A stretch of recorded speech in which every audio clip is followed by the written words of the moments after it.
Hello guys welcome back to my channel.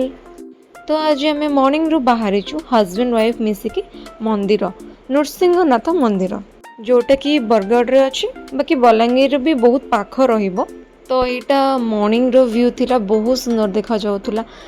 To side रो गच्छ भी थिला आउ आमे दी जण ही देखा जाउथुलु बाकी सेठी एते भी लोक देखा जाउ नथिले रोड रे। गोटे लॉन्ग ड्राइव थिला बहुत भल लागिला।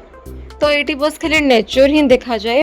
देन आमे फाइनली नृसिंहनाथ मंदिर एटा मेन गेट तो पहुँची गलु। आमे गेट पाखरे पहुँचला पर अल्प किलोमीटर पर मंदिर रोची आउ सेठी गोटे वाटरफॉल भी अच्छी जो कि बहुत लोक गाधांती।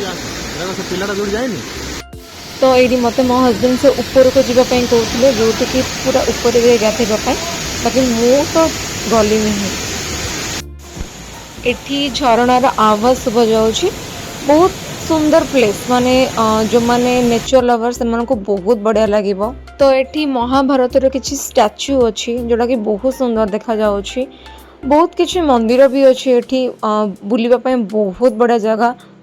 देन एटा गोटे कुंड एडी समस्ते बुड़ पकाती तो बहुत जगह एमती अच्छी गाधांती भी बुड़ भी पकाती एमती। देन आमे बाहर सबू देखि सारा पर आमे नृसिंहनाथ दर्शन करूँ। एटी मांकड़ मैंने बहुत खेलुले पानी रे तो मु किछि क्लिप नहीं जाइछि। तो एठिकार मांकड़ मैंने बहुत क्यूट देखा जाती। देन आमे आ गोटे प्लेस को जाइथिलु सेठी रही एठी कृष्ण और गोपी माने एमती अछंती। सेठर बुलाबुली सब सरला पर सेठी प्रसाद भी दिया जाउथुला।